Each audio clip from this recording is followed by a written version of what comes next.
Hello, welcome to Krishna technical Pathshala. Dear students, आज हम आप लोगों के सामने थर्ड वीडियो लेकर के आए हैं। ये हमारे पास है सॉइल मैकेनिक्स का। जैसे कि हम लोग पीपीएससी जेई का जो एग्ज़ाम होने वाला है, इवन जो एसडीई का एग्ज़ाम होने वाला है, उसको ध्यान में रखते हुए प्रीवियस ईयर्स क्वेश्चंस का जो भी पंजाब में किसी भी पर्टिकुलर बोर्ड ने क्या कराए एग्ज़ाम्स कंडक्ट कराए हैं, उन सब का हम लोग क्या करके डिटेल्ड सोल्यूशन सब्जेक्ट वाइज आप लोगों के सामने लेकर के आ रहे हैं।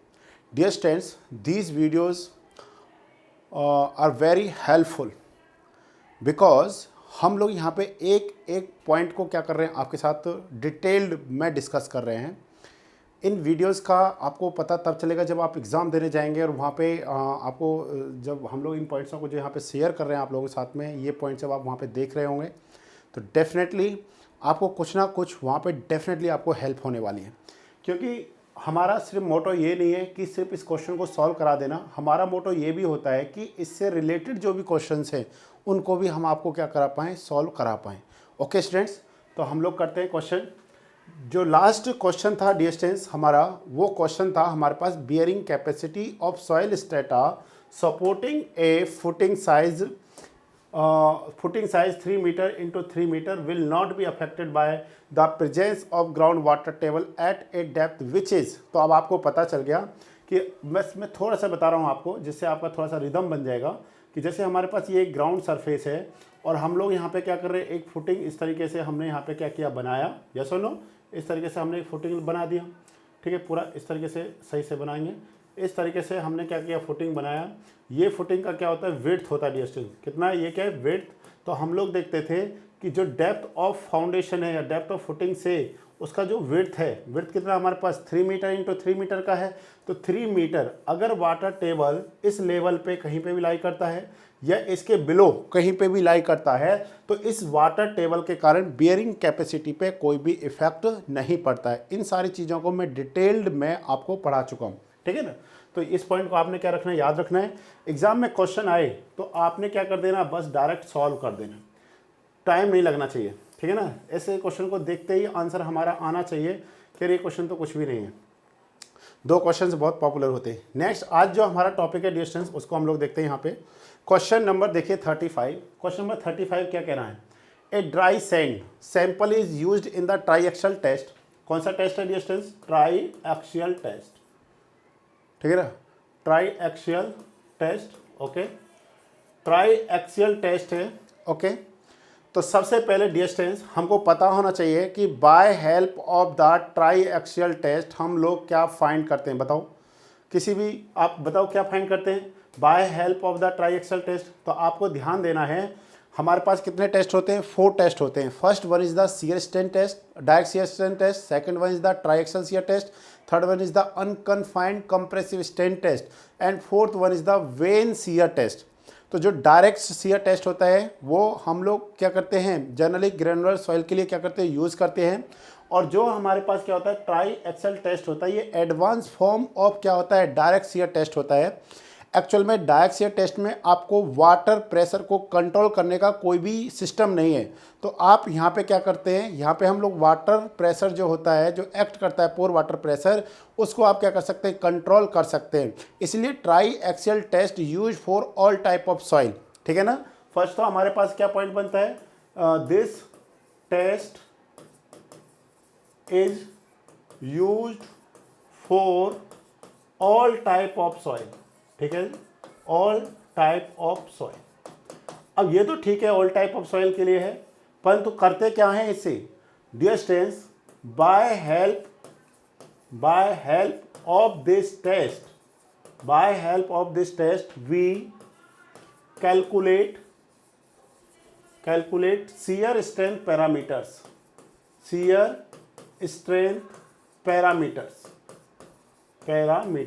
अब शियर स्ट्रेंथ पैरामीटर्स क्या होते हैं डिस्टेंस, एक होता है C और सेकंड होता है हमारे पास phi. These are the shear strength parameter C and phi. What is the C? C is the cohesion and what is the phi? Internal friction angle. क्या होता है डिस्टेंस, इंटरनल फ्रिक्शन एंगल होता है। जो भी आप टेस्ट कर रहे हैं, चाहे आप डायरेक्ट शियर टेस्ट कर रहे हैं, चाहे आप ट्राइएक्सल टेस्ट कर रहे हैं, चाहे अनकन्फाइंड कंप्रेसिव स्ट्रेन टेस्ट कर रहे हैं, या फिर आप वेन शियर टेस्ट कर रहे हैं, वो सारा इन सब टेस्ट की हेल्प से हम लोग क्या फाइंड करते हैं, सी एंड फाई का वैल्यू फाइंड करते हैं। ओके स्टूडेंट्स, एक क्वेश्चन बनता है, जो भी क्वेश्चंस बनते हैं वो आपको थोड़ा सा आपके सामने बताना चाहता हूं। जब डायरेक्ट शियर टेस्ट से जो जनरली क्वेश्चन बनता है, उसमें ये क्वेश्चन बनता है कि उसमें बनने वाला जो फेलियर प्लेन है वो कैसा होता है, वर्टिकल होता है, हॉरिजॉन्टल होता है, इंक्लाइंड होता है, या नन ऑफ दीज, या फिर ऑल ऑफ दीज, ऐसा ऑप्शन बन सकता है। तो डियर स्टूडेंट्स, आपने प्लीज ध्यान रखना है, जो डायरेक्ट शियर टेस्ट का जो क्या है, हम लोग कह सकते हैं, मतलब जो इसका डिसएडवांटेज है वो ये है कि उसमें जो फेलियर प्लेन है वो प्री डिटरमाइंड है। प्री डिटरमाइंड का मतलब क्या है, पहले से फिक्स है कि इसमें जो फेलियर प्लेन बनेगा इन डायरेक्ट शियर टेस्ट वो हॉरिजेंटल होगा। और ये क्वेश्चन काफ़ी बार फ्रेम किया गया है कि डायरेक्ट शियर टेस्ट में बनने वाला जो फेलियर प्लेन होता है वो कैसा होता है, हॉरिजेंटल होता है, वर्टिकल होता है, इंक्लाइंड होता है, नन ऑफ दीज। तो आंसर क्या आएगा डिस्टेंस, हॉरिजेंटल।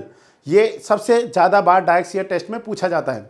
दूसरा, डायरेक्ट शियर टेस्ट कैसे क्या फाइंड करते हैं, by help of the direct shear test we find C and phi या सी स्ट्रेंथ पैरामीटर्स। जनरली दो क्वेश्चंस आते हैं। थर्ड जो हमारे पास क्वेश्चन होता है, ट्राइएक्सल शियर टेस्ट कौन सा टेस्ट है, क्या ये लैब टेस्ट है या फील्ड टेस्ट है। Please remember this point, triaxial test is a lab test. कौन सा टेस्ट है डियर स्टूडेंट्स, ध्यान से समझना इसको, ये कौन सा टेस्ट है, ये हमारे पास लैब टेस्ट है, लैब टेस्ट है, ठीक है। डायरेक्ट शियर टेस्ट कौन सा है, लैब टेस्ट है। Unconfined compressive strength lab test है। वेन शियर टेस्ट ही एक ऐसा है जो लैब और कौन सा है, फील्ड टेस्ट है। वेन शियर टेस्ट लैब में भी होता है और किस में होता है आपका, वो हमारे पास फील्ड में भी होता है। सो प्लीज़ आपने ध्यान देना है। अब हमने बताया कि जो डायरेक्ट शियर टेस्ट है वो किसके लिए एप्लीकेबल है, ग्रेनुलर सॉइल के लिए है।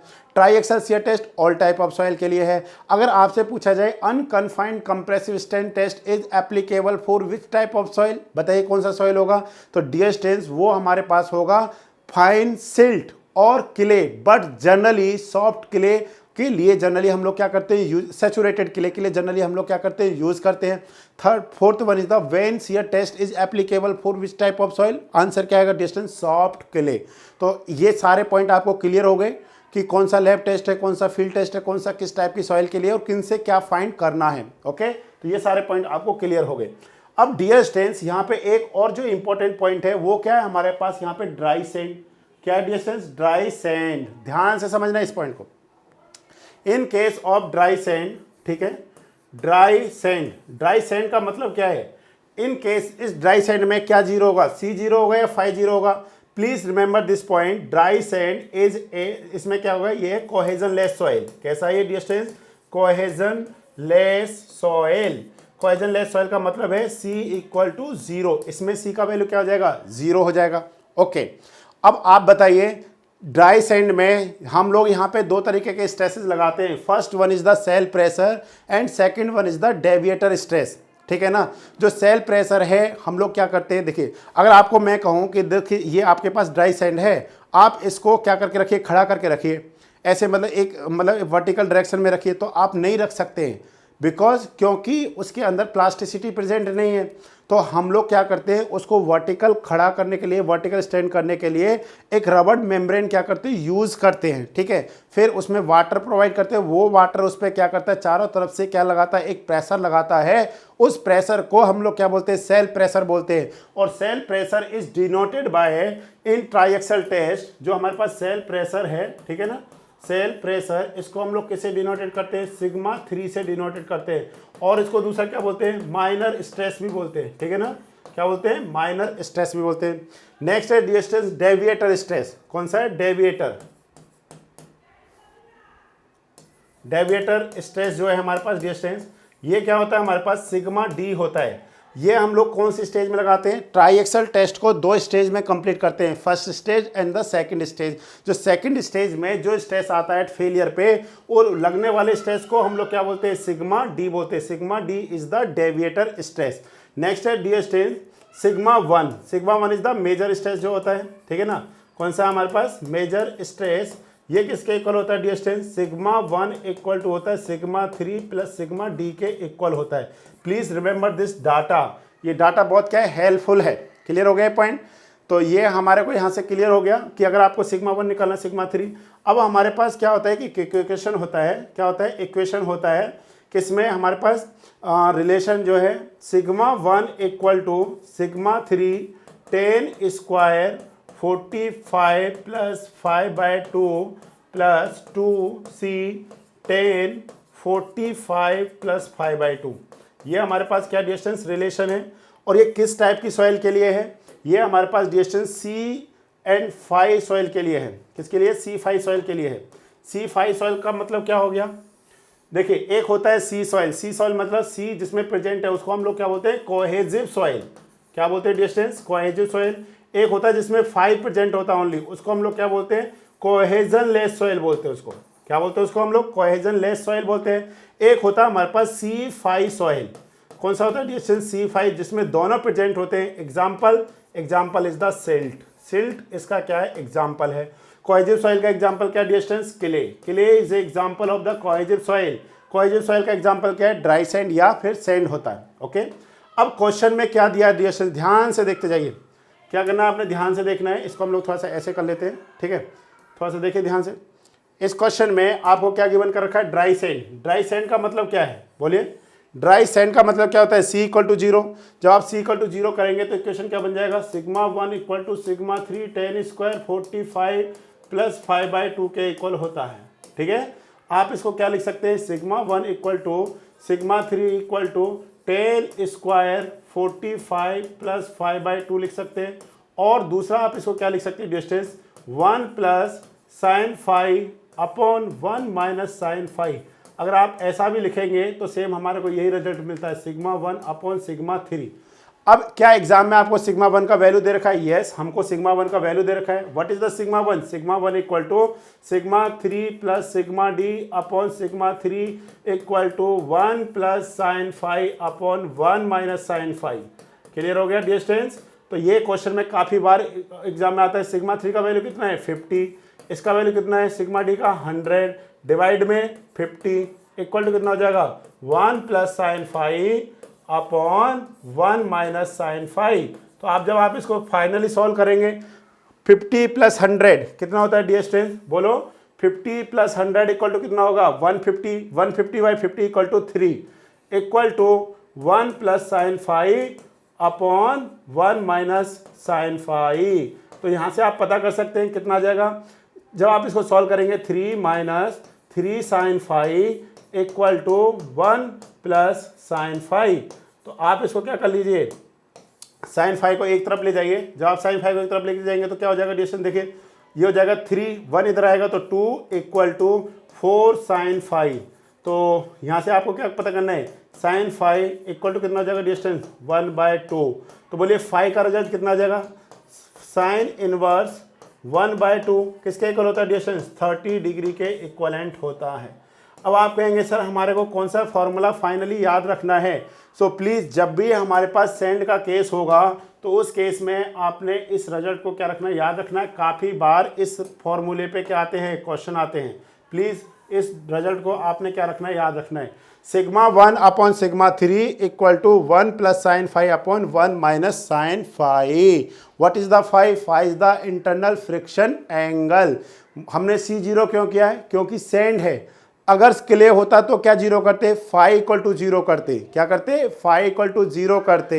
इसलिए इन पॉइंटों को आपने थोड़ा सा क्या रखना है? याद रखना माय डियर। तो प्लीज़ अब आपको यहाँ से क्या हो गया? क्लियर हो गया कंसेप्ट? यस और नो? कोई डाउट इसमें? नहीं ना? तो हम लोग इसको क्या करते हैं? मिनिमाइज कर लेते हैं।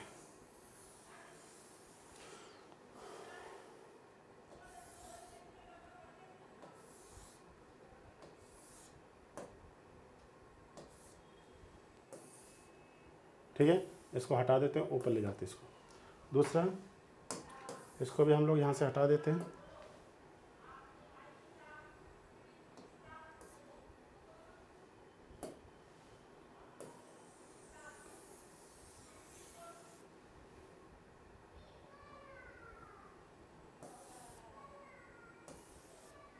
ठीक है, नेक्स्ट क्वेश्चन देखते हैं।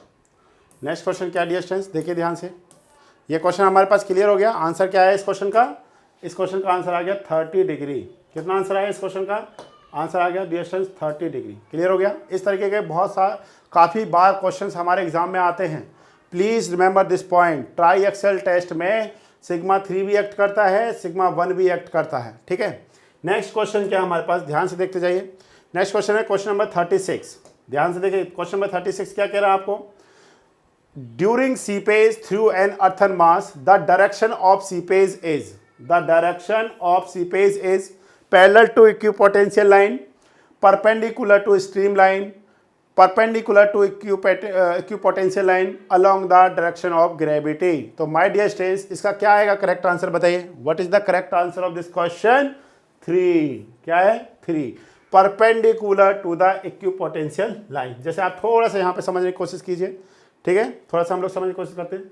मान लेते हैं ये हमारे पास क्या है, कोई भी इस तरीके का हमने क्या बना रखा है, यहाँ पे कोई भी एक डैम बना रखा है। ठीक है, इस तरीके का, ठीक है,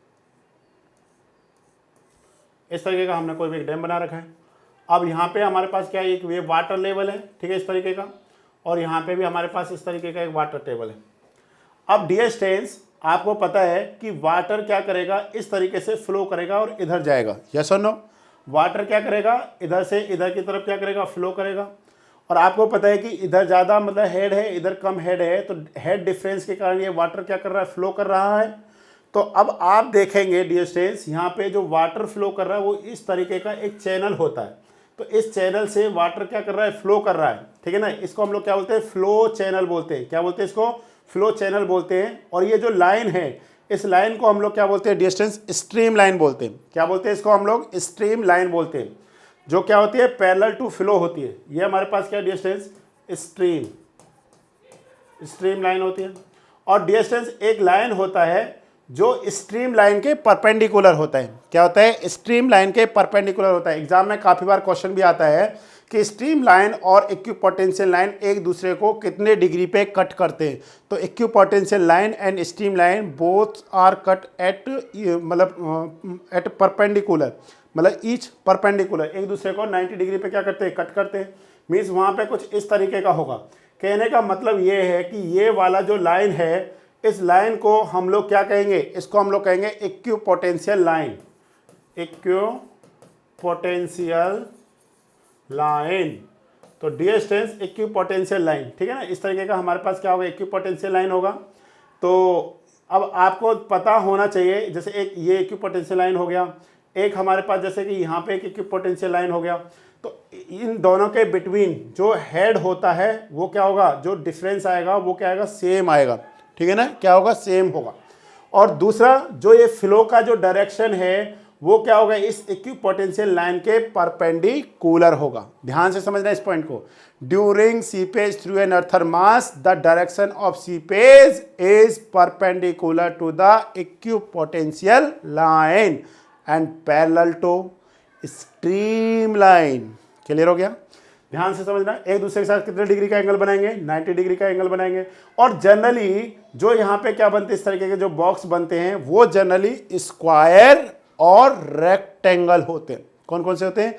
स्क्वायर और रेक्टेंगल होते हैं, इसके अलावा कोई शेप नहीं होती है।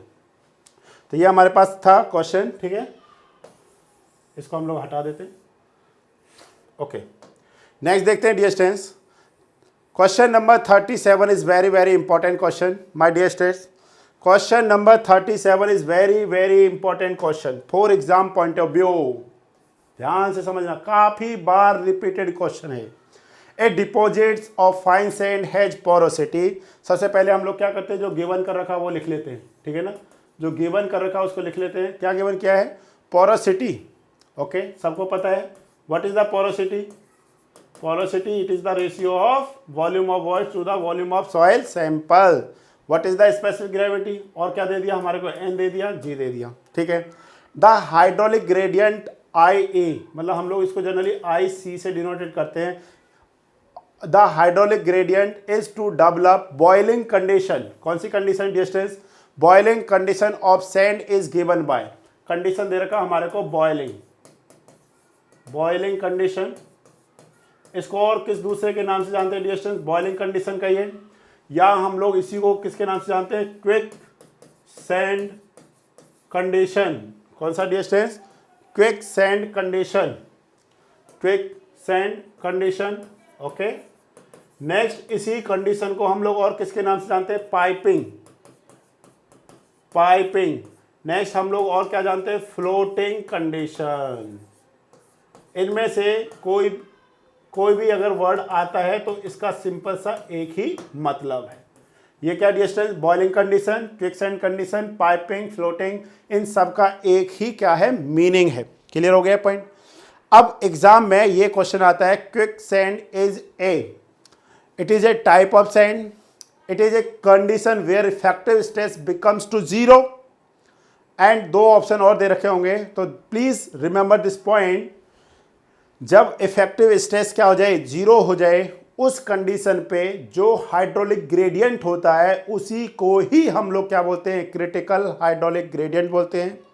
और वहां पे होने वाली जो कंडीशन होती है उसको हम लोग क्विकसैंड कंडीशन बोलते हैं। Quicksand condition, it is not a type of soil. तो पहले बात तो ये आपने ध्यान रखना है, काफी बार एग्जाम में पूछी जाती है और ज्यादातर स्टूडेंट्स को इसका पता भी होता है। ठीक है, क्विकसैंड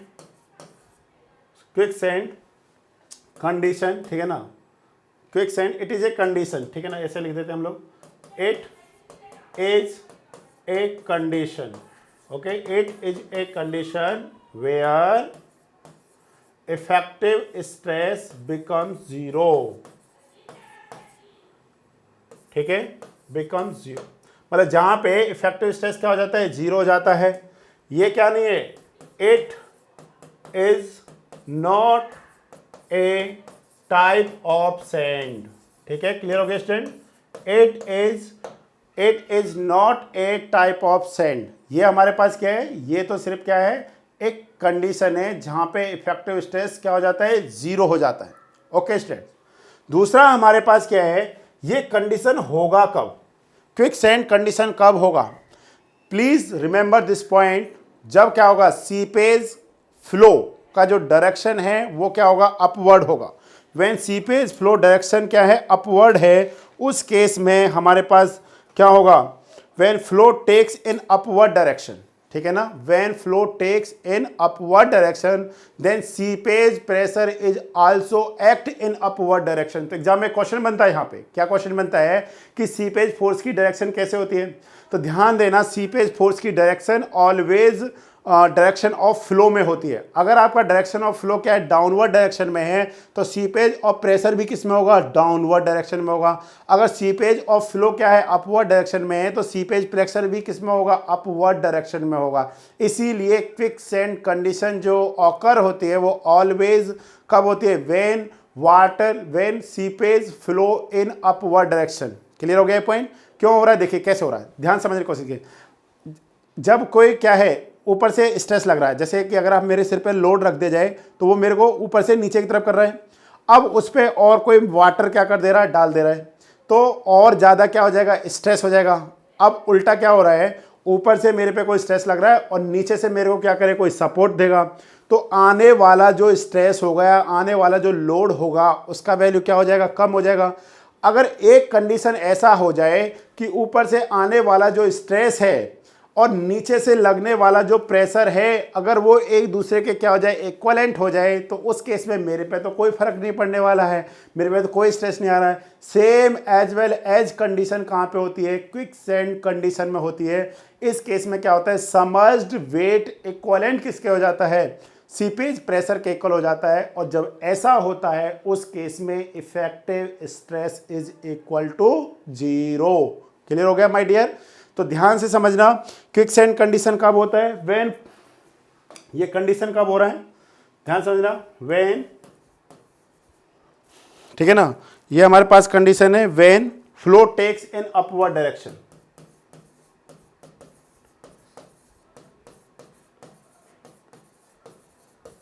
अपवर्ड डायरेक्शन, तो काफी बार एग्जाम में एक क्वेश्चन पूछ लिया जाता है कि जब फ्लो क्या होता है, अपवर्ड डायरेक्शन में होता है, तो सीपेज प्रेशर का डायरेक्शन क्या होगा डिस्टेंस, सीपेज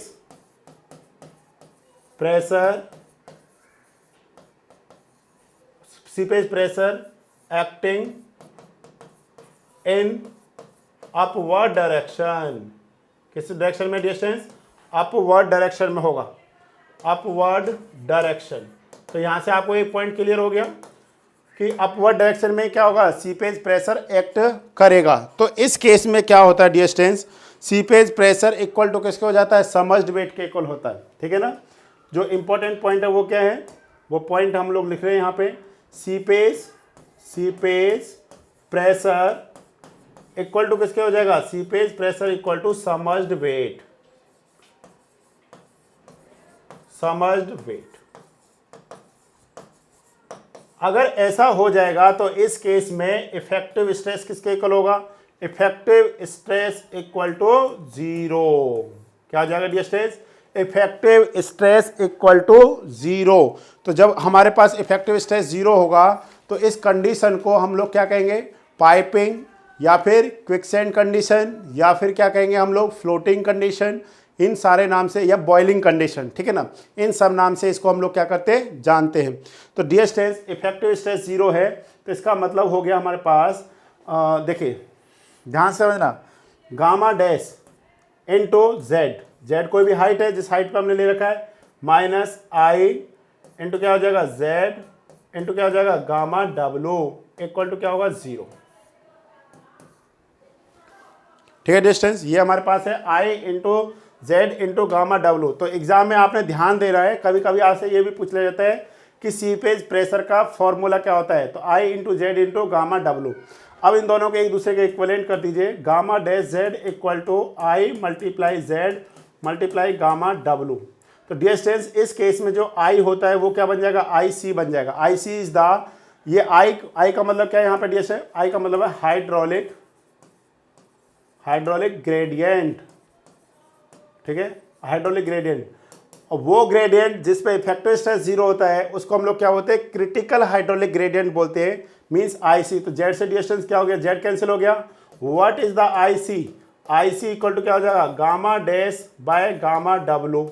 अब आप सभी को पता है what is the formula of gamma समझ। गामा समझ का फॉर्मूला क्या होता है बोलिए, गामा समझ का फॉर्मूला होता है G-1 इंटू गामा डब्लू अपॉन क्या होता है 1 प्लस ए, यस और नो। तो इस फॉर्मूले को आप यहाँ पे यूज़ कीजिए, G-1 गामा डब्लू अपॉन 1 प्लस ई और क्या हो जाएगा मल्टीप्लाई में गामा डब्लू। तो फाइनली आप क्या कहेंगे, gamma W cancel, G-1 upon क्या हो जाएगा 1 प्लस ए। ये हमारे पास क्या आ गया, एक रिजल्ट आ गया। क्या रिजल्ट आया dear students, please remember this result, i c equal to G-1 upon 1 plus e. ये एक इंपॉर्टेंट डाटा है हमारे पास। पर आप कहेंगे सर क्वेश्चन में तो पोरोसिटी की फॉर्म में पूछा है, मैं कैसे बताऊं इस क्वेश्चन का आंसर। तो simply dear students, you all know n upon क्या होता है 1 माइनस एन के क्या होता है, इक्वल होता है। तो आप इसको क्या कर दीजिए, पुट कर दीजिए। फाइनली जब आप पुट करेंगे तो क्या हो जाएगा, i c equal to G-1 upon 1 plus क्या हो जाएगा dear student, n upon 1 minus N. तो फाइनली आपको क्या मिलेगा, एलसीएम ले लीजिए, G-1 ओके अपॉन क्या हो जाएगा 1 minus N plus N upon 1 minus N. तो आपको पता है n से n कैंसिल हो गया, तो फाइनल क्या हो जाएगा G-1 अपॉन कितना हो जाएगा डियर स्टूडेंट्स, एक सेकेंड देखते हैं ऑप्शन में क्या क्या दे रखा है।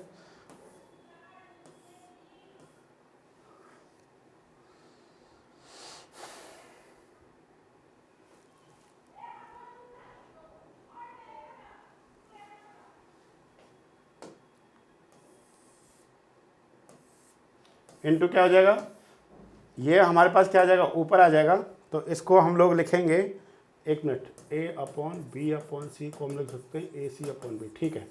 तो डिस्टेंस ये हो जाएगा हमारे पास 1 माइनस एन। तो फाइनल ये रिजल्ट हो गया हमारे पास, आई सी इक्वल टू हो जाएगा G-1 इंटू 1 माइनस एन।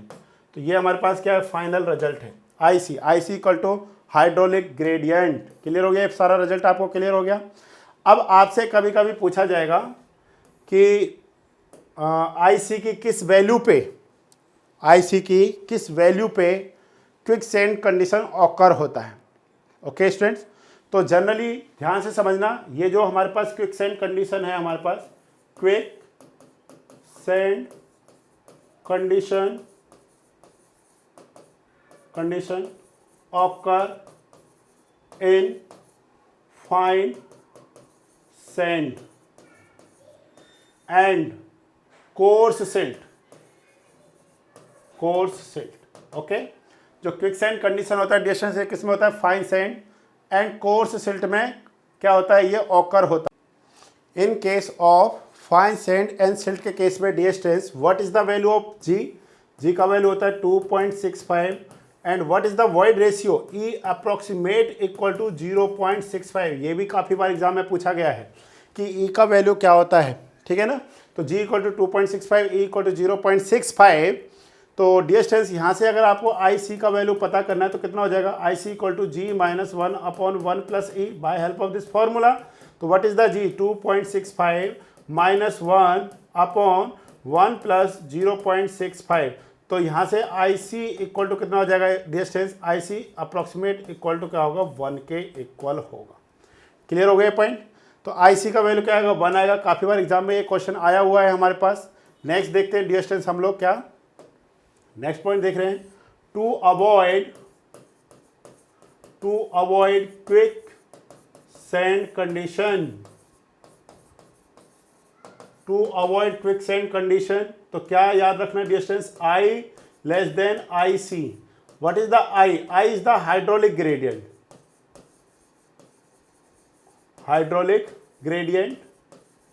आप सबको पता है हाइड्रोलिक ग्रेडियंट इक्वल टू क्या होता है, डेल्टा एच बाई एल के होता है। What is the I C, critical hydraulic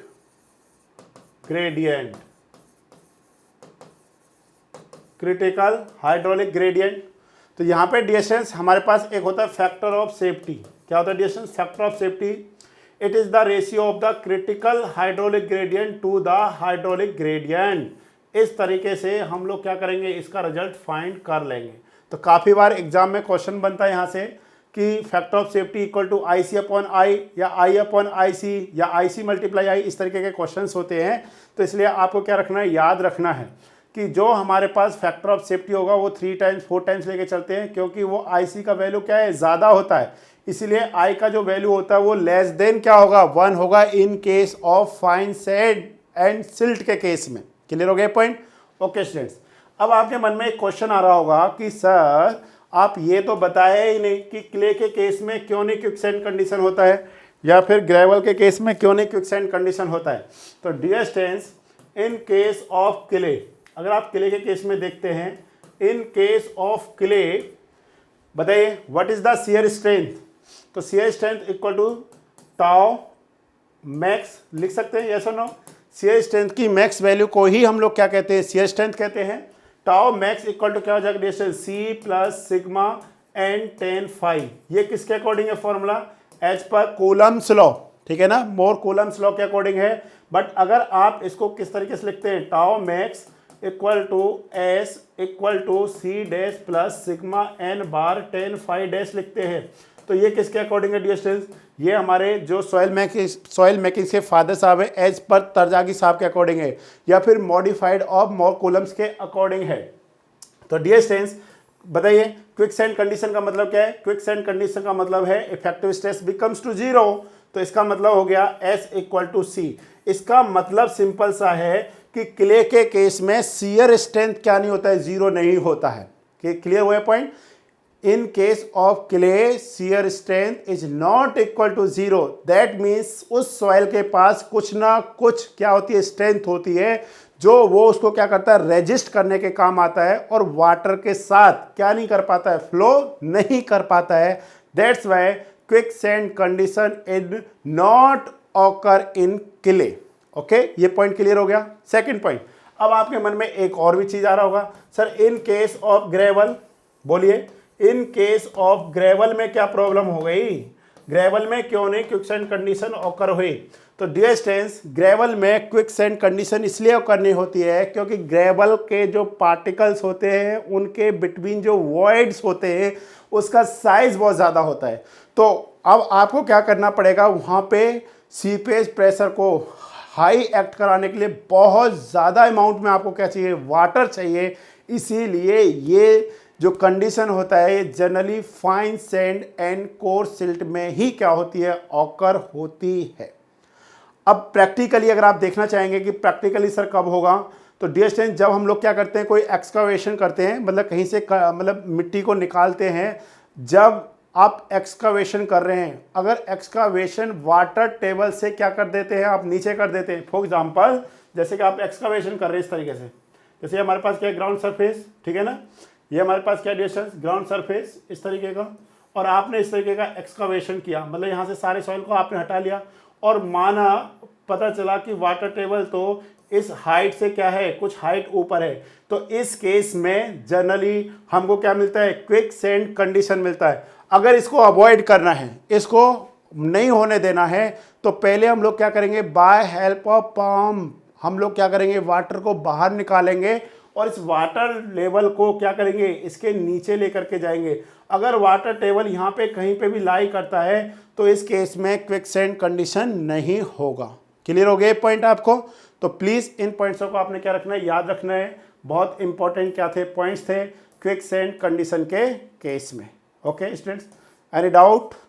कोई डाउट है तो बताइएगा, कमेंट कीजिए, कभी तो कुछ किया करिए।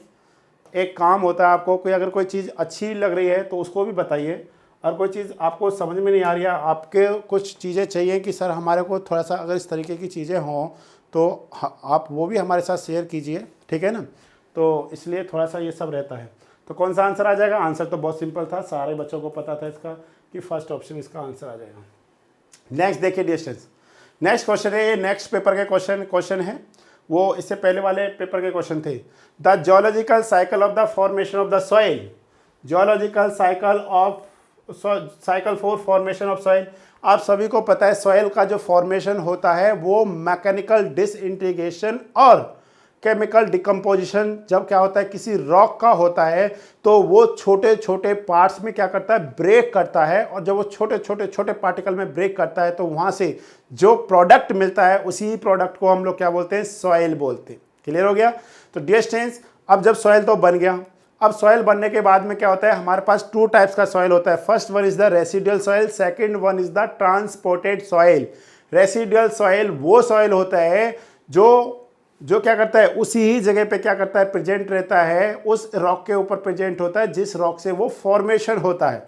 और ट्रांसपोर्टेड सॉइल वो सॉइल होता है जो सॉइल बना तो किसी रॉक से था, किसी पर्टिकुलर जगह पे था, पर due to various agencies, transport agencies के कारण वो सॉइल एक जगह से दूसरी जगह पे क्या कर गया, चला गया। उस टाइप के सॉइल को हम लोग क्या बोलते हैं, ट्रांसपोर्टेड सॉइल बोलते हैं। अब डिफरेंट टाइप्स ऑफ एजेंसीज हैं, जैसे कि रनिंग वाटर है, ग्लेशियर्स है, आपका विंड है, तो ये ग्रेविटेशनल है, आइस है, बहुत सारी ऐसी क्या है एजेंसी जो सॉइल को एक जगह से दूसरी जगह पे लेकर के चली जाती हैं। डिस्टेंस रेसिडुअल सॉइल और पेरेंट रॉक के जो क्या होती है प्रॉपर्टीज होती है वो अप्रोक्सीमेट क्या होती है, सेम रही होती हैं, but in case of transported soil and parent जो रॉक होता है उसकी प्रॉपर्टीज क्या कर जाती हैं, चेंज कर जाती हैं। तो इसलिए हमारे को थोड़ा सा क्या रखना है, ध्यान रखना है। इससे पहले हम लोग कुछ पॉइंटों को समझने की कोशिश करते हैं। Dear students, these points are very helpful, ठीक है। तो देखिए क्या क्या क्या क्या पॉइंट है। Soil are formed by weathering, ठीक है, soil are formed by weathering of rocks due to mechanical disintegration और chemical decomposition के कारण क्या होता है, कोई भी रॉक है उसका वेदरिंग हो रहा है, उससे हमारे क्या मिल रहा है, सॉइल मिल रहा है। The geological cycle consist of erosion, सबसे पहले क्या होगा, इरोजन, उसके बाद क्या होगा, ट्रांसपोर्टेशन, मतलब पहले तो ब्रेक कर रहा है ना, इरोजन हो रहा है, ठीक है ना, झड़ रहा है बार बार। एक रॉक था वो धीरे धीरे झड़ते झड़ते मतलब कम होते होते होते होते वो बहुत सारे पार्ट्स में क्या कर गया, डिवाइड कर गया। नेक्स्ट एडिशन ट्रांसपोर्टेशन, वो due to different transportation agencies के कारण एक जगह से दूसरी जगह पे चला गया। नेक्स्ट है डिकम्पोजिशन, कहीं पे जाके डिकम्पोज हो गया। देन अपहीवल, और फिर से उसने क्या बना लिया, एक रॉक टाइप में बना लिया। तो ये प्रोसेस क्या करता रहता है, बार बार चलता रहता है, इसीलिए इसको कौन सा साइकिल के नाम से जानते हैं, जियोलॉजिकल साइकिल के नाम से जानते हैं, ठीक है डियर स्टूडेंट्स। नेक्स्ट है हमारे पास रेसिडुअल सॉइल, और अगर आपसे ये पूछ लिया जाएगा तो सब क्या हो जाएंगे, बेहोश हो जाएंगे वहाँ जाके। सेडेंटरी सॉइल जो है, तो ये कौन सा सॉइल होता है, soil stay just above the parent rocks, तो उसको हम लोग रेसिडुअल सॉइल या सेडेंटरी सॉइल बोलते हैं। नेक्स्ट है हमारे पास dear student, when the soil deposited at a place away from the place of its origin, उसको हम लोग क्या बोलेंगे, ट्रांसपोर्टेड सॉइल बोलेंगे। कौन सा सॉइल बोलेंगे डियर स्टूडेंट, ट्रांसपोर्टेड सॉइल बोलेंगे। तो अब बताइए क्या आंसर आएगा हमारे पास इस क्वेश्चन का। पहला हमारे पास क्या है, geological cycle of the cycle for formation of the soil is erosion, transportation, deposition and upheaval. तो डियर स्टूडेंट्स इसमें क्या दे रखा है, इसमें आंसर क्या आएगा, वेदरिंग, ट्रांसपोर्टेड एंड डिपोजिशन। तो which option is correct, second option is the correct of this question. Next question देखते हैं डियर स्टूडेंट्स हम लोग।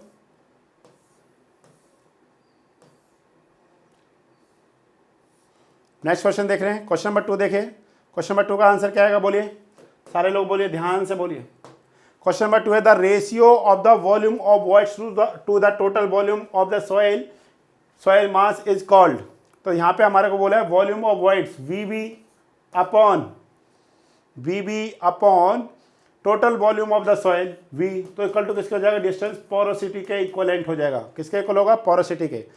अब मैं आपको सारे कुछ बता देता हूँ। वॉइड रेशियो क्या होता है डिस्टेंस, ई इक्वल टू होता है हमारे पास VB upon VS, volume of void to the volume of solid is called, क्या कहलाएगा, वॉइड रेशियो। स्पेसिफिक ग्रेविटी क्या होता है डिस्टेंस, स्पेसिफिक ग्रेविटी जो होता है ये क्या होता है, it is the ratio of unit weight of the specimen to the unit weight of the standard जो लिक्विड होता है। उसमें हम लोग क्या करते हैं, स्टैंडर्ड फ्लूइड में क्या लेके चलते हैं, स्टैंडर्ड लिक्विड, ठीक है, वाटर को हम लोग कंसिडर करते हैं। It is the ratio of the unit weight of the specimen to the unit weight of the water at 4 degree centigrade temperature. और दोनों का क्या होता है, सेम वॉल्यूम होता है। स्पेसिफिक ग्रेविटी के हेल्प से हम लोग ये पता कर पाते हैं कि कोई जो दूसरा प्रोडक्ट है वो वाटर के रिस्पेक्ट में कितना हैवियर है, कितना भारी है, उस चीज़ का पता हम लोग किसकी हेल्प से कर पाते हैं, स्पेसिफिक ग्रेविटी की हेल्प से। पोरोसिटी आपको क्लियर हो गया distance, volume of void to the volume of voids it is equal to porosity. Next है distance water content. Water content क्या होता है distance, water content it is the ratio of the weight of water to the weight of solid. Yes और no, तो which option is correct, तो distance इसका आ जाएगा 3 ऑप्शन।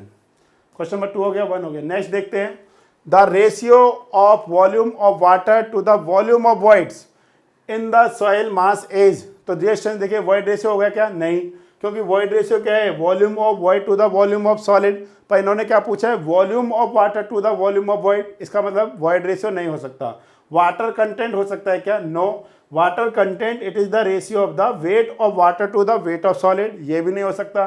पोरोसिटी हो सकता है क्या, नो, ये भी नहीं हो सकता, because it is the ratio of the volume of void to the total volume of soil sample. Last है गया डिस्टेंस डिग्री ऑफ सैचुरेशन। तो क्या आंसर आएगा डिस्टेंस इसका आंसर आएगा डिग्री ऑफ सैचुरेशन। तो बोलिए डिग्री ऑफ सैचुरेशन को अगर आप ध्यान से देखेंगे, ध्यान से देखिए स्टूडेंट्स, डिग्री ऑफ सैचुरेशन जो है हमारे पास it is denoted by SR, it is the ratio of volume of water to the volume of voids. अगर आप इसको परसेंटेज में लेंगे तो मल्टीप्लाई कैसे कर देंगे, 100 से। इसकी रेंज कहाँ से कहाँ तक लाई करता है डिस्टेंस, इसका रेंज 0 से 1 के बीच में क्या करता है, लाई करता है। अगर आप परसेंटेज में देखेंगे तो 0 से 100 के बीच में लाई करता है। और एक रिलेशन होता है डिस्टेंस SR प्लस AC, क्या होता है डिस्टेंस, AC इक्वल टू किसके होता है, 1 के होता है। What is the SR, SR is the degree of saturation and AC is the क्या होता है डिस्टेंस, एयर कंटेंट। क्या होता है, air content. Air content it is the ratio of volume of air to the volume of voids, ठीक है ना। तो AC हमारे पास क्या है, AC इक्वल टू होता है, सारा पॉइंट आपको पता है, volume of air to the volume of voids. अगर आप इसको ऐड करेंगे तो फिर से आपको क्या मिल जाएगा, यही मिल जाएगा। और एक और important relation, volume of air plus volume of water it is equivalent volume of voids. तो ये आपको पता होना चाहिए। तो which option is correct, question number 3 का 4th ऑप्शन सही हो जाएगा, यस और नो। नेक्स्ट देखते हैं question number 4। Pycnometer is used to determine dry density, specific gravity, void ratio and water content. देखिए dear students, by help of pycnometer we determine specific gravity as well as water content, ठीक है ना। हम लोग इस case में क्या कहेंगे, 2 भी सही है और 4 भी सही है, क्योंकि पिक्नोमीटर से उस सॉइल का वाटर कंटेंट फाइंड करते हैं जिस सॉइल का स्पेसिफिक ग्रेविटी नॉन होता है। ध्यान से समझिए, पिक्नोमीटर के हेल्प से किस सॉइल का स्पेसिफिक किस सॉइल का वाटर कंटेंट फाइंड करते हैं। ये कंडीशन है, जब तक आपको उस सॉइल का स्पेसिफिक ग्रेविटी नहीं पता होगा तब तक आप क्या नहीं कर सकते, उस सॉइल का वाटर कंटेंट फाइंड नहीं कर सकते। ये सबसे मस्ट कंडीशन होती है।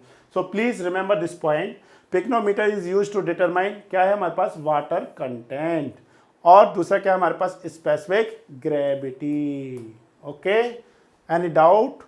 बोलिए कोई डाउट है तो, आज आप कोई भी डाउट है तो बोल दीजिए, ठीक है ना। तो डिस्टेंस हम लोग क्या करते हैं, इसको यहाँ से हटा देते हैं, ठीक, क्योंकि आपने सबने पहले से लिख लिया होगा, ठीक है, क्योंकि और भी सारी चीज़ों को हमने लिखना है। कितना टेक्नोलॉजी हाई हो गया है, देखिए 1 सेकंड में रफ, पहले लगे रहते थे, रफ ही करने में आधा घंटा लग जाता था। तो डियर स्टूडेंट्स देखिए ध्यान से, अब हमारे पास क्या है, नेक्स्ट क्वेश्चन देखिए।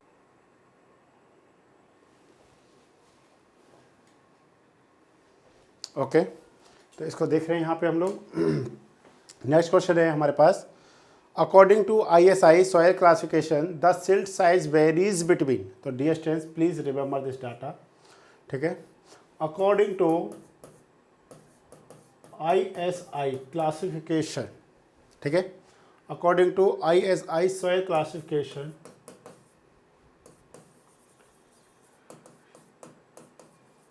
क्लासिफिकेशन तो जो सिल्ट का जो साइज है डियर स्टूडेंट्स, वो हमारे पास होता है 2 माइक्रोन टू 0.02 mm तक होता है, ठीक है। क्या होता है dear students, 2 micron to 0.02 mm तक होता है। अगर आप इसको देखेंगे तो हम लोग इसको लिख सकते हैं 0.002 mm टू 0.02 mm। ये हमारे पास क्या डियर स्टूडेंट्स, ये किस क्वेश्चन का आंसर है, ये हमारे पास हो गया according to ISI soil classification of the silt size varies between. अगर आप सेम यही किस में देखते हैं डियर स्टूडेंट्स, अगर आप किसके केस में देखेंगे, सैंड के केस में देखेंगे, तो ये हमारे पास किसके बीच में होगा, सैंड में। अगर आप देखेंगे सैंड के केस में तो ये होगा dear students 0.1 mm to 2 mm, और ग्रेवल का जब आप देखेंगे तो वो क्या जाएगा डिस्टेंस ग्रेटर देन 2 mm हो जाएगा, ठीक है। और अगर आप क्ले का देखेंगे तो वो लेस देन क्या होगा, 2 माइक्रोन होगा। तो इस तरीके से हमारे पास कौन सा आंसर सही है, इसका थर्ड ऑप्शन सही है। ओके, नेक्स्ट देखते हैं डिस्टेंस, जो नेक्स्ट क्वेश्चन है हमारे पास, इसको हम लोग हटा देते हैं। नेक्स्ट क्वेश्चन है हमारे पास, उस क्वेश्चन को देखते हैं। नेक्स्ट क्वेश्चन क्या कह रहा है, बहुत सिंपल सा क्वेश्चन है। जब मैंने इसको अपने क्लास, जो हमारा क्लास चलता है, ठीक है, ऐप पे, तो उसमें मैंने इसको बहुत अच्छे से बताया हुआ है। The maximum water content eight which A reduction in water content does not cause A reduction in the volume of the soil mass is called the shrinkage limit, plastic limit, liquid limit and plasticity index. तो dear students बस आप इस तरीके से समझ लीजिए, इस तरीके का देखिए, ये हमारे पास इस तरीके का होता है। ये जो लिमिट है डियर स्टूडेंट्स, इस लिमिट को हम लोग क्या बोलते हैं, श्रिंकेज लिमिट। क्या बोलते हैं, श्रिंकेज लिमिट। ये जो लिमिट है डियर स्टूडेंट्स, इस लिमिट को हम लोग क्या बोलते हैं, इसको हम लोग बोलते हैं डियर स्टूडेंट्स प्लास्टिक लिमिट। और इस लिमिट को जो नेक्स्ट इसके बाद वाली लिमिट है डियर स्टूडेंट्स, इसको हम लोग बोलते हैं लिक्विड लिमिट। तो प्लास्टिक लिमिट, लिक्विड लिमिट और श्रिंकेज लिमिट। देखिए यहाँ पे अगर आप इस पॉइंट पे देखेंगे तो what is the value of degree of saturation equal to 1 और 100%, यस और नो।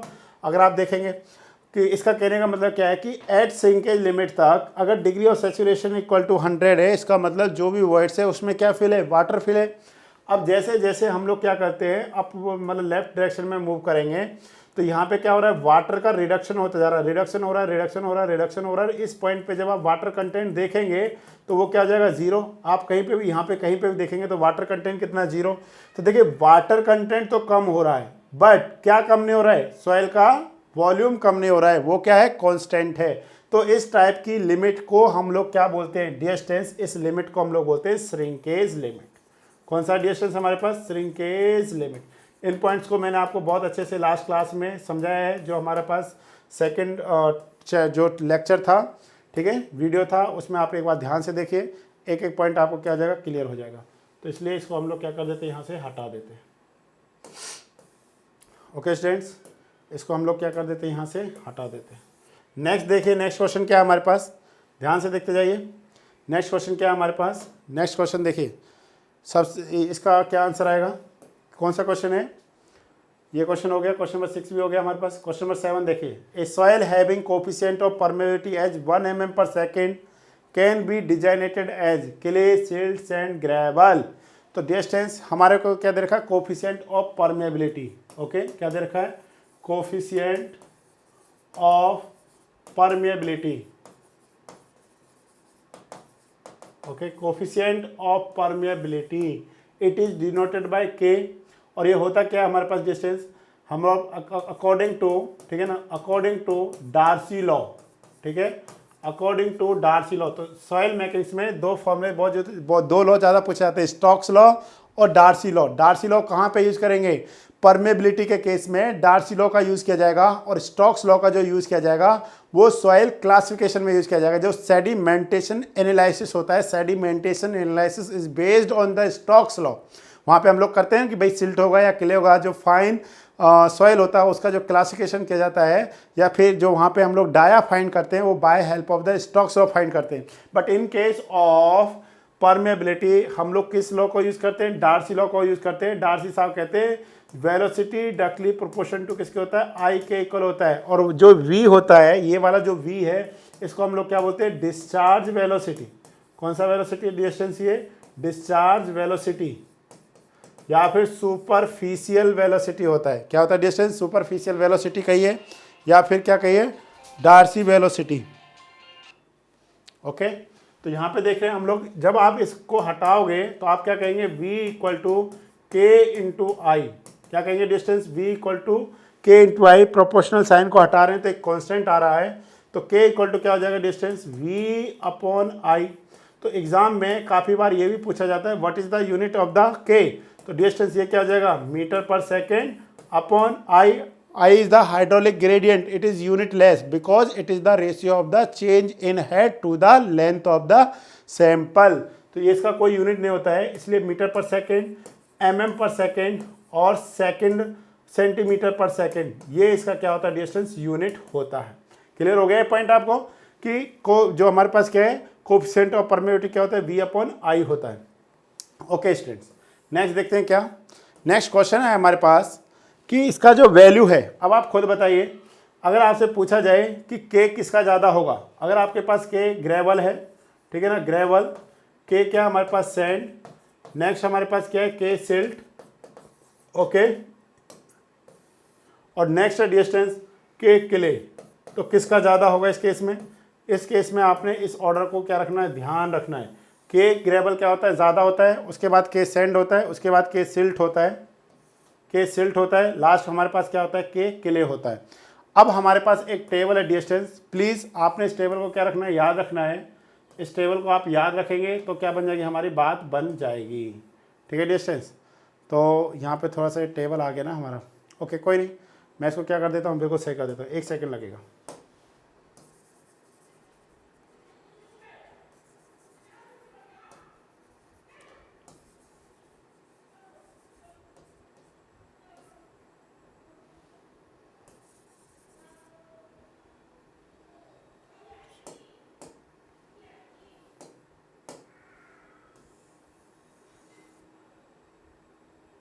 अरे वाह,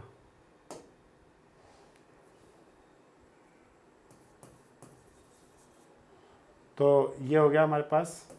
तो डिस्टेंस, इस टेबल को हमने क्या रखना है, याद रखना है। ये टेबल क्या कह रहा है हमारे पास, ध्यान से देखिए कि यहाँ पे क्या है, यहाँ पे हमारे पास सॉइल टाइप, यहाँ पे क्या है, कोफिशिएंट ऑफ परमेबिलिटी, ये क्या है, ड्रेनेज प्रॉपर्टी। पहले हम लोग देख रहे हैं क्लीन ग्रेवल में डिस्टेंस क्या रेंज रहता है, 10 to 100 mm पर सेकेंड में पूछा है। ये क्या हमारे पास वेरी गुड ड्रेनेज प्रॉपर्टी होता है। नेक्स्ट है distance course and medium sand में कितना हमारे पास, 10⁻² to 10 के बीच में होता है। इसका मतलब जो 1 आएगा वो किस में आ जाएगा, हमारे पास सैंड के केस में आ जाएगा। नेक्स्ट है हमारे पास distance fine sand to coarse silt, ठीक है ना, fine sand to coarse silt, तो ये हमारे पास कितना है, ये हमारे पास है। नेक्स्ट है हमारे पास डेंस सिल्ट, ठीक है ना, क्या नेक्स्ट हमारे पास डिस्टेंस, डेंस सिल्ट, और क्लेई सिल्ट में कितना होता है 10⁻⁵ to 10⁻⁴। और सिल्टी क्ले, या फिर हम लोग क्या कहेंगे, इसको क्ले ही कहेंगे डिस्टेंस, जो सबसे कम होगा वो हमारे पास किस में होगा, क्ले में होगा, तो वो कितना होगा 10⁻⁵ to 10⁻⁸ में होता है। यहाँ से इस टेबल से काफ़ी बार क्वेश्चन आते हैं, वो कभी सेंटीमीटर/सेकंड में पूछता है, कभी mm/सेकंड में पूछता है, तो प्लीज़ आपने इसको क्या रखना है, याद रखना है। तो ये आपको क्या हो गया, क्लियर हो गया। इस टेबल की हेल्प से हम लोग क्या करेंगे, क्वेश्चन को सॉल्व कर लेंगे। ओके स्टूडेंट्स, तो टेबल थोड़ा सा क्या था, इंपॉर्टेंट था। नेक्स्ट देखते हैं student question number 8। Question number 8 हमारे पास क्या कह रहा है, क्वेश्चन नंबर 8 है हमारे पास, ध्यान से देखिए question number 8, which soil is expected to have least bearing capacity. देखिए जो हमारे पास क्या है, रॉक है, रॉक तो हमेशा क्या करेगा, सबसे ज़्यादा बेयरिंग कैपेसिटी को शो करेगा। Next edition compacted dry medium sand, loose fine sand या ब्लैक कॉटन सॉइल। तो जो सबसे लीस्ट बेयरिंग कैपेसिटी शो करता है वो कौन करता है, ब्लैक कॉटन सॉइल करता है। ड्यू टू, ये किसके कारण है, ड्यू इसमें रीजन क्या डिस्टेंस, जो ब्लैक कॉटन सॉइल होता है इसमें जो क्ले मिनरल होता है मॉन्ट मोरिलोनाइट, उसका प्रोपोर्शंस क्या होता है, हाई होता है, और उसके कारण क्या होता है, जो high swelling and high shrinkage property को क्या करता है, ये शो करता है। Due to high shrinkage and high swelling के कारण इसकी जो बियरिंग कैपेसिटी होती है ब्लैक कॉटन सॉइल की, वो सारी सॉइलों से कम होती है। इसलिए प्लीज़ आज हम लोग इतना ही क्वेश्चन सॉल्व करेंगे यहाँ तक। तो अब आपको यहाँ पे कुछ कंसेप्ट और अच्छे से क्लियर होंगे। नेक्स्ट क्लास में हम लोग पढ़ेंगे रेशियो, जो और भी हमारे पास बहुत सारे क्वेश्चंस हैं। आज हम लोग इतना ही सॉल्व करते हैं। ओके स्टूडेंट्स, प्लीज़ बस आप इस वीडियोस को थोड़ा स्टूडेंट्स तक पहुँचाइए। और डियर स्टूडेंट्स, हम आपके लिए 1 अप्रैल से 10 अप्रैल तक 1000 क्वेश्चंस, जो मोस्ट एक्सपेक्टेड क्वेश्चंस हैं, जो पीपीएससी जेई से रिलेटेड हैं, वो हम लोग लाइव लेकर के आ रहे हैं अपने केटीपी कृष्णा टेक्निकल पाठशाला के यूट्यूब चैनल पे। डियर स्टूडेंट्स, प्लीज़ आप सब लोग इस 1 तारीख से लाइव होने की पूरी कोशिश करना, कि जिससे आपको ज़्यादा से ज़्यादा अच्छे से अच्छे और क्वेश्चंस आपको मिल सके, जिससे आपकी प्रिपरेशन में कुछ हेल्प हो सके। Okay students, thank you. According to ISI, Indian Standard Soil Classification, the silt size varies from, तो dear students, according to ISI, ठीक है, classification silt size varies. Okay dear students, silt size varies, तो कहाँ से कहाँ तक varies करेगा dear students? जो हमारे पास सबसे पहले ये होता है, हमारे पास ये होता है 2 माइक्रोन टू 75 माइक्रोन तक होता है। कहाँ तक होता है डियर स्टूडेंट्स? 2 माइक्रोन टू कहाँ तक होता है, 75 माइक्रोन तक होता है। अब आपको यहाँ पे जो वैल्यू दे रखी है, इसमें हमारे पास कौन सा, according to ISI soil classification the silt size varies from 0.005 to 0.05